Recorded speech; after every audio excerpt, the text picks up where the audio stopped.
Okay, we'll start again. And before we start the MR development, we have to install correct version of the Unity editor and the Meta SDK.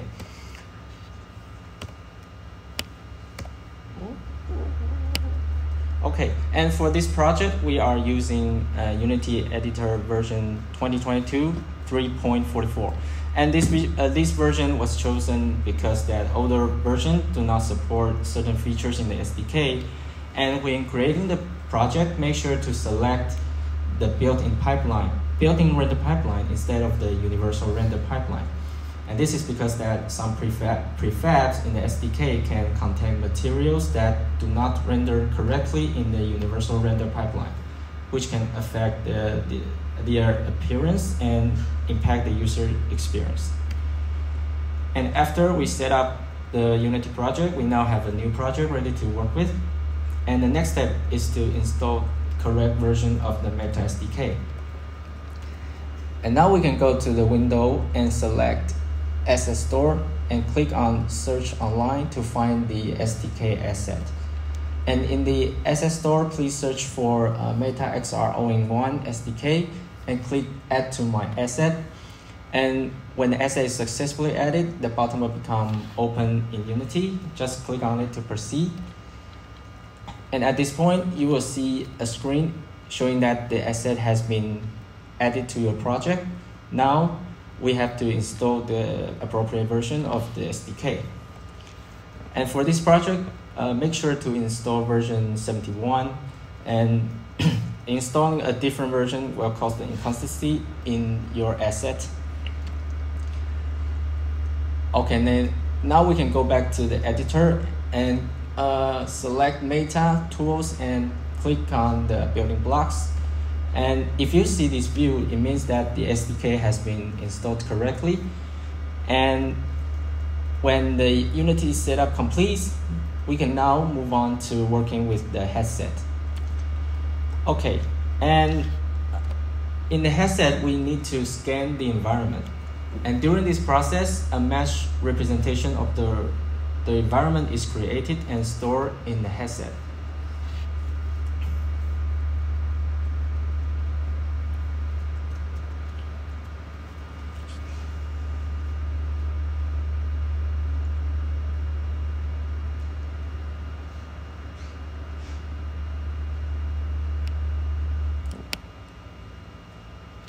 Okay, and when the scan is complete, the headset will use the mesh information to generate a rough boundary of the environment and marking some key elements such as walls or furniture.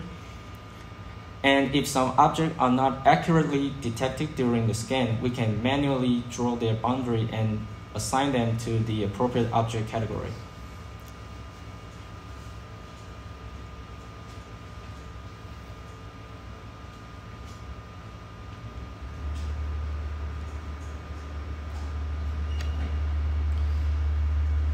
And after completing this step, the headset setup is finished. So the scan data will be essential for your development because it allows the Unity to load users' physical environment and integrate it into your MR application. Okay, now that we have completed the setup, so we can move on to introduce the building blocks. So why is it called building block? It is because that each block represents an atomic piece of Meta Quest functionality. So when a developer adds a building block to a scene, all of its required dependencies are automatically installed and making the development process more efficient. And also, a developer can simply drag the needed functionality into their Unity scene. And this feature not only can improve development efficiency, but also allow for more structured project management.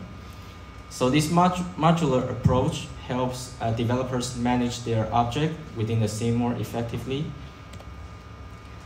And now let's walk through how to use the building blocks in the MR development. So a basic MR application requires 3 essential elements, which are camera rig, pass-through, and hand tracking. Camera rig is the game object that tracks the headset's position in the scene, and it represents the user's point of view. And since we are using the headset's camera, we need to delete Unity's default main camera to avoid conflicts. And next is the pass-through functionality. Since an MR application will blend virtual and real-world elements, users should see the real environment instead of a fully virtual world. So pass-through enables this capability to capture and display the real-world view from the headset's camera. And the last one is hand tracking, and it allows users to interact with the object using their hands instead of controllers, and making the interaction more natural. Okay, and a basic operation on building block is that developer can simply select the block.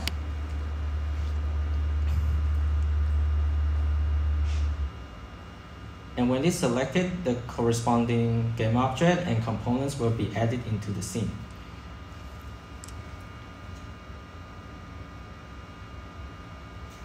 And once we add all these blocks to our scene, we can test the setup and ensure everything is working correctly.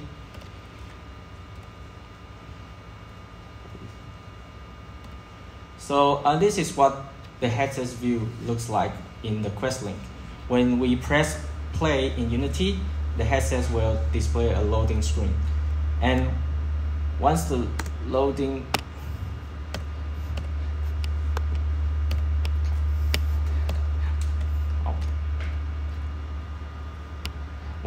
is complete, we should see all the features we added working correctly.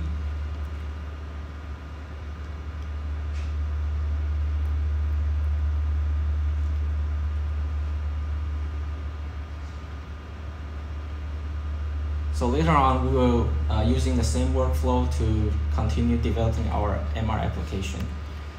And okay, so the first topic we're going to introduce is the hand interaction.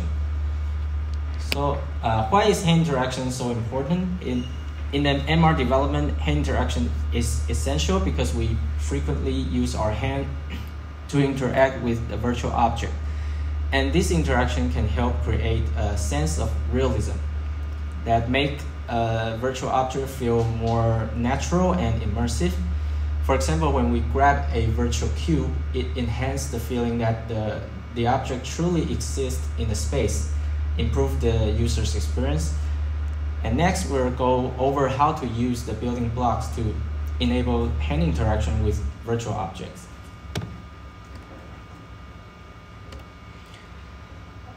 Okay, and a fundamental interaction in MR is the grabbing object in the scene. So initially, we see that a cube is just a regular object. Before adding any functionality, we cannot move it with our hands. So to enable hand interaction, we need to make the cube grabbable.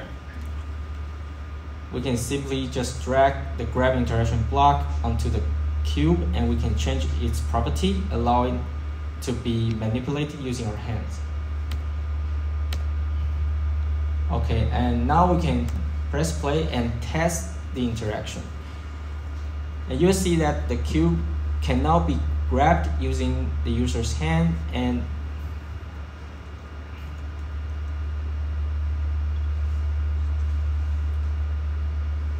okay. So how does the cube become grabbable?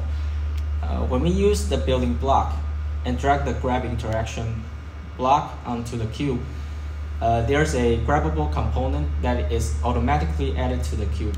And this grabbable component works by utilizing the object's rich body to simulate how the object interacts with the user's hand. And in this class, the system will record the grab points on the rich body and store using a pose struct. And this struct will help to track the position and rotation of the object that is being grabbed. So under this pose struct, the system will record some key data such as the position and rotation of the grab points. And this recorded value allows the system to simulate how the cube should behave when it's being grabbed, and ensure that its movement and orientation align naturally with the user's hand movement. And another important component that is added is the hand grab interactable class. So in our case, our hand acts as a interactor, and the cube is a grabbable object.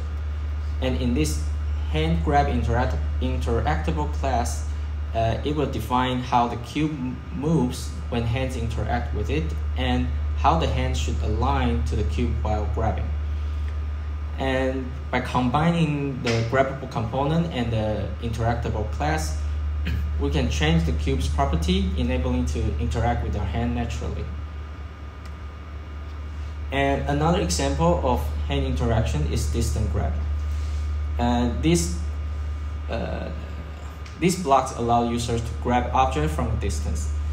Okay, so with this feature, we can see that user points at an object using a ray, and then when the user performs a pinch gesture, the object is pulled toward the hand.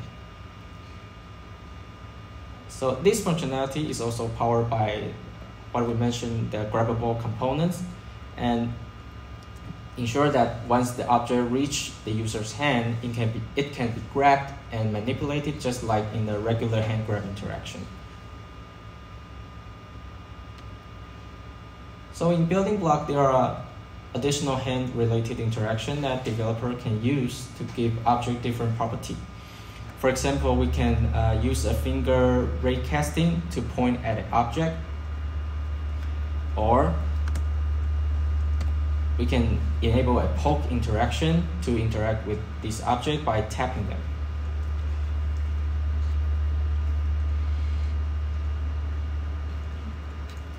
Now we have a basic understanding of hand interaction, so we can leverage this feature in the future development. By applying this interaction method, we can make the virtual object behave more like a real one and enhance the overall immersive experience. Okay, next we will introduce a scene understanding. So in an mixed reality application, both users and virtual object interact with the real-world physical environment.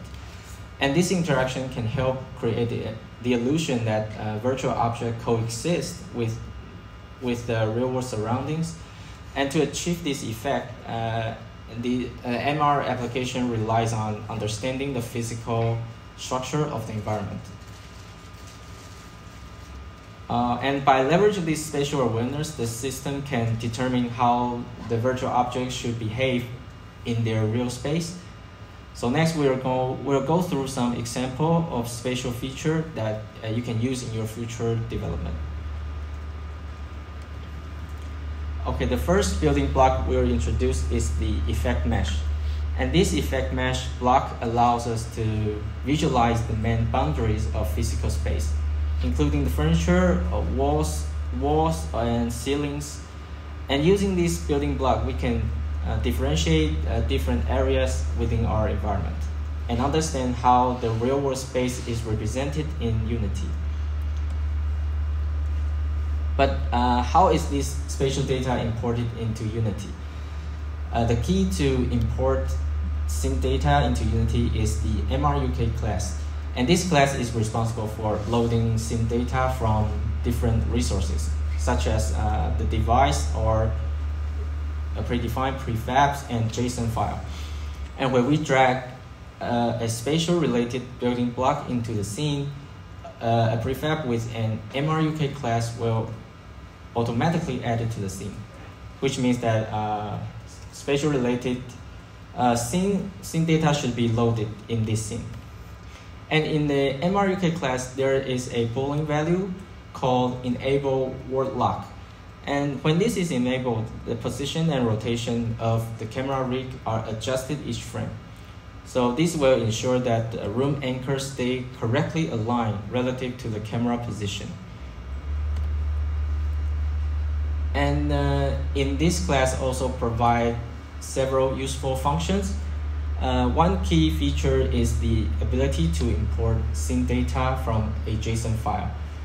To support this, the class also includes a function that allows user to save scene data into a JSON file. And this means that once we capture and store the spatial information, we can reload the same environment later, even if we're in a completely different physical space. And once the scene data is loaded, the MRUK room class represents a room that has been captured through space setup. And this class contains a list of MRUK anchors. And each anchor represents a single element within the scene. For example, that the floor area is stored as a single anchor in the MRUK room. And other elements like walls, ceilings, and furniture are also saved as anchors and defining their position and boundary in the space. So using the MRUK anchors, we can accurately map the real-world object and ensure that virtual objects interact correctly with the environment. And the MRUK room class provides some useful function for developers, since the class stores all the MRUK anchors like floor or ceiling. Developers can use this function to identify anchors with specific properties. So some key functions like try get the closest surface position, and this function will find the nearest surface to the user. And the other one is the find largest surface. And this function will return the largest anchor in the space. So the MRUK anchor class is represent a scene anchor within the scene model. And each MRUK anchors include a transform, which is its position, rotation, and scale in the scene. And also a semantic label will be given to define what type of surface it represents. So we can think of this class as representing a single region within the space. For example, using this class, we can obtain details like the vertex of the ceiling or the surface area of a specific anchor. And a unique feature of MRUK anchor is that each anchor has a corresponding label representing its semantic meaning within the scene. And developer can use the getLabel function to determine what type of area an anchor represents. For example, an anchor might be labeled as a wall, ceiling, or floor. And this will allow us to apply specific effects to certain area in our development. So now we have a basic understanding of scene data composition, and I will show you some spatial functionality building blocks. These building blocks allows developer to retrieve the room mesh after environment scanning. So by using the scene mesh, we can access the detailed spatial representation of the real-world environment and enabling a more precise interaction between virtual object and physical space.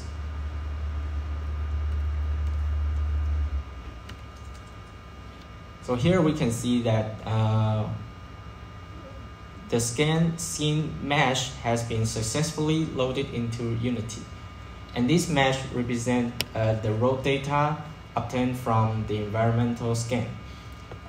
This provides a detailed spatial map of the real-world scene.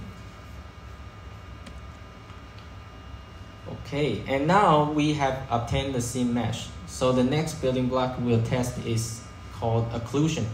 And this building block introduced the concept of depth to objects.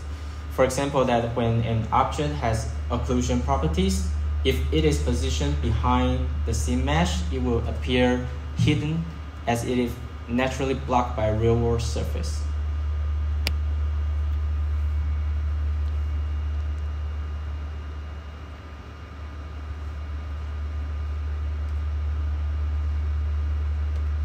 So here is a demonstration of the occlusion feature. And since the occlusion is powered by the depth API, this API must run on an Android device. So if we want to test this feature, first we build the project into an APK file, and then we install this APK on the headset to view this effect. So in future development, if you plan to use this functionality, please remember that you should build and deploy the APK onto the headset and see the effect of occlusion.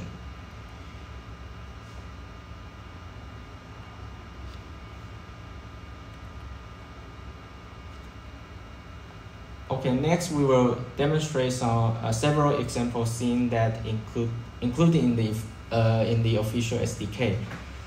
So to test this scene, you can simply just open and run the scene to see how they work. The first example is the bouncing ball scene. And in this scene, you can shoot the bouncing ball using the controller. And the ball will collide with the environment. And when they hit a wall, they will bounce off. In this scene, it demonstrates the realistic physics interaction in the MR space. And this example can help illustrate how a virtual object can react to the real-world surface. And in fact, the effect of ball bouncing is created by colliding with the scene mesh. And this allowed this ball to interact physically with the environment. So when the ball hit the mesh, it will trigger a physics-based interaction, such as bouncing off walls when it collides, or rolling based on its velocity and surface contact. So in this example, developers can replicate similar collision behaviors for other virtual objects and making them interact realistically with the real-world environment in the MR application.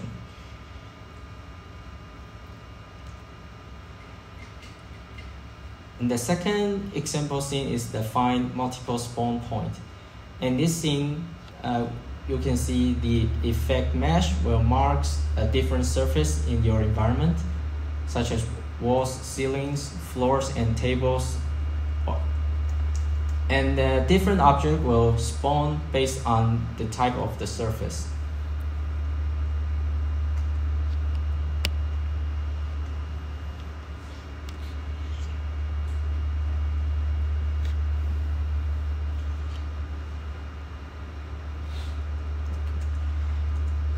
For example, that the blue cubes are spawned on the ceiling and the red cube are spawned on the walls. So in this scene, what makes it happen is that we use the find spawn position class to determine where these objects should be spawned.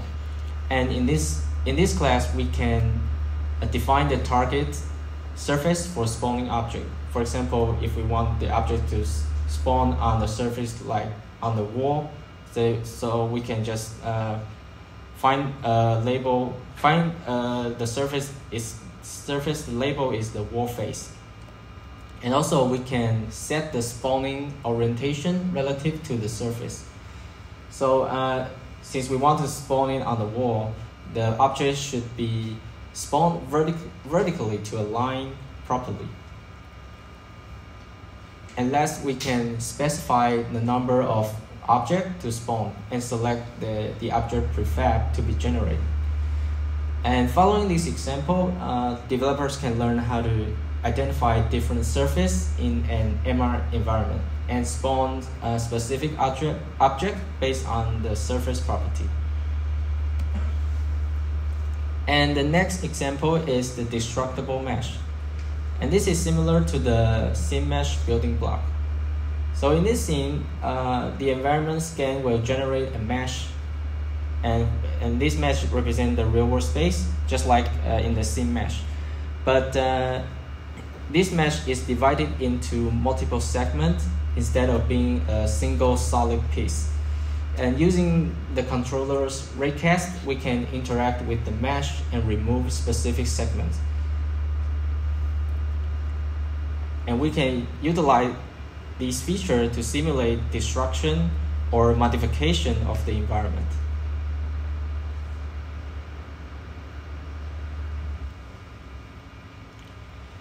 So in Unity, we still obtain the entire scene mesh, just like in the previous example.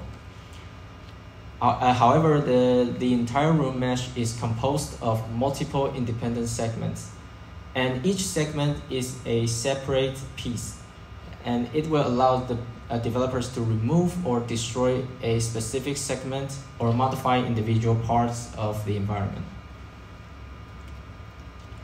So in this example, we use the destructible global mesh spawner class to generate the room mesh. And under this class, we can identify the number of points per unit along the X and Y axis for the destructible mesh. And this setting will control the density and detail of the mesh. The higher value will result in a more detailed meshes, but they can also have a great impact on performance. And we use the destructible mesh experience class and the function below the class try destroy mesh segment function to remove segments of the mesh. And in this process, each segment mesh includes a mesh collider components, and the try destroy mesh segment function will detect the raycast from the controller. So if the raycast hits the collider of the segment, this means that the ray has made contact with the segment. And once the contact is detected, the destroy segment function is called to remove the segment that was hit by the ray. Okay, and this concludes our introduction to scene understanding. So now we have a basic understanding of how to load the scene model into Unity. And secondly, occlusion building block enable the depth feature on a virtual object. And then we can identify specific surface and spawn object on them using the example scenes. And last, we can load destructible mesh and perform actions like independently removing segment based on the user interaction. So in your future development, these features can be leveraged to recreate the structure of physical spaces and enhance the interaction between a virtual object and the environment. And next, we will introduce the Voice SDK. And in this following tutorial, we will cover how to implement a real-time speech-to-text functionality in Unity. And this will also define a user's intent. And we'll use this intent to create a wake word like "Hey Siri" and capture the transcript of what we say, allowing for a voice interaction within the application. So we begin by logging into with AI using our Meta account. And with AI is a platform that provides the tools for speech recognition and natural language processing. And this allows us to build voice-enabled features for our application. So once we log in, we can start setting up intent and training the model for voice recognition. And next, we will create a new app on the with AI. And you can give your app any name you want, and this app will be used to define the voice command and intents for your project. And when the app is created, you will be able to configure it to recognize specific phrase and map them to actions in your Unity project. And now that the app has been successfully created, we can begin configuring it for voice recognition. So we will define intents and set up the wake word such as "Hey Siri," and training the app to capture speech and convert it into text that can be used within Unity. since we want to use the app to detect and transcribe speech, we will need to define a new intent called wake word. So the wake word intent will be activated when a specific phrase is spoken, such as "Hey Siri." And once this intent is triggered, the app will start transcribing what is said afterward. And after defining our wake word intent, we need to add an utterance that specifies what our wake word should be. So in this case, we will define the utterance as "Hey Quest." And this means that whenever the system hears "Hey Quest," it will trigger the wake word intent and start processing the following speech for transcription. And now we need to add an entity for the wake word. And we can simply just mark the utterance "Hey Quest" and create an entity called wake word. And after creating the entity, we can bind the utterance and entity together so that whenever the system hears "Hey Quest," it recognizes it as a wake word entity and triggers the appropriate actions. Now, the entity, utterance, and intent has been created and bound together, so we need to select train and validate. And this will enable the utterance to trigger the entity and display the user's intent for the wake word. So once we see the confirmation info,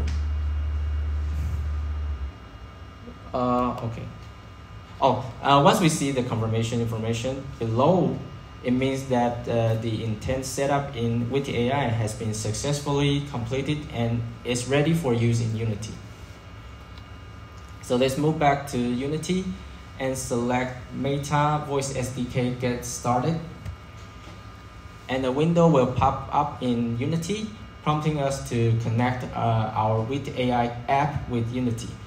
So to do this, you can just go to the settings section in your Witty AI app and copy the app server token, which allow Unity to link directly to your Witty AI app.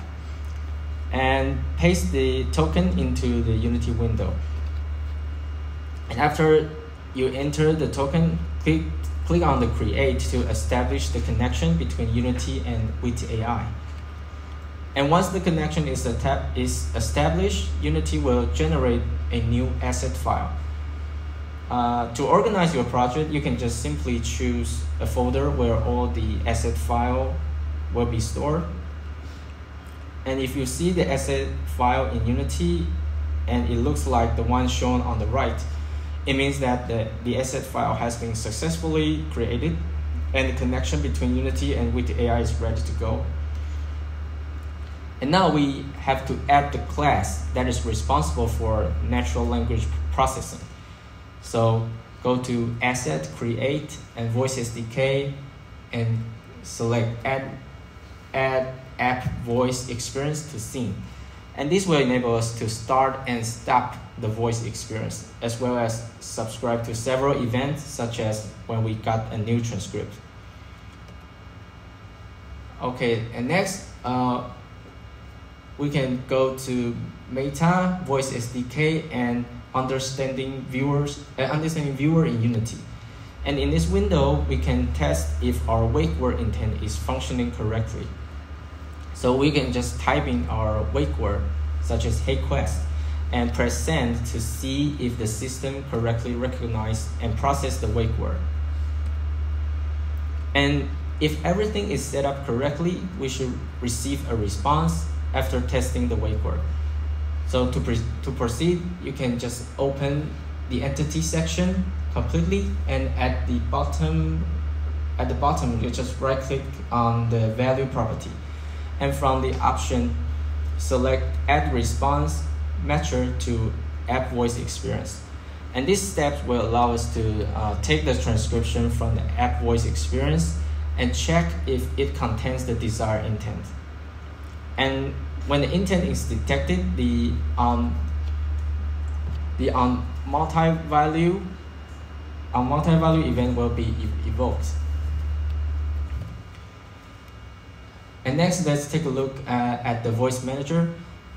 First, we need to reference the app voice experience and the response matcher in the voice manager. And this will ensure that the manager can handle voice inputs and check them against the defined intents. And after setting up the references, we add 2 Unity events.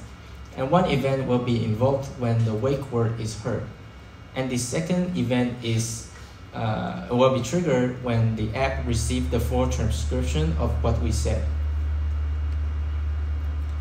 And in the awake method, we want to listen to several events, such as when the voice experience has been stopped, in which case we will simply restart the experience so it keeps listening to our wake word at all times.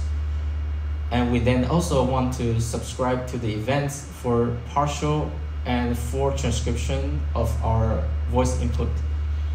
And the multi-value event from the response method will tell us when the wake word has been heard. So we can either subscribe to it directly in the inspector or look for the event field here and listen to the event when this event has been invoked.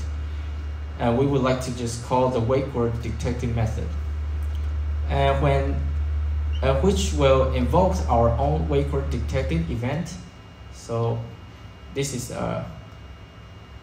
our wake word detected event, and we can use this event, for example, like playing a sound or change the color when the wake word has been heard. So here is a demonstration on the wake word detection and the speech-to-text transcription.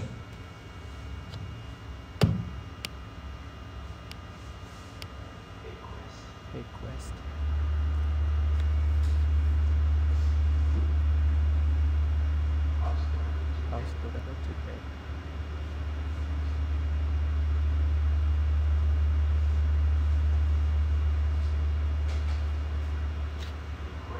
Request.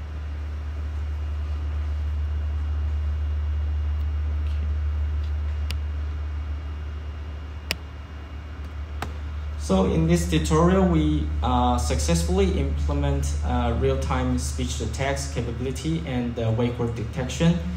So in the future development, we can also use this feature to integrate the voice detection into our application, enable a voice interaction within the project. And here are a few tutorial resources and videos related to today's class.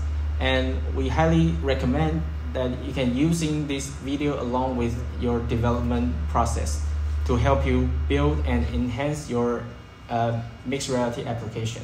And these resources will provide valuable insights and a deeper explanation to support your learning. And the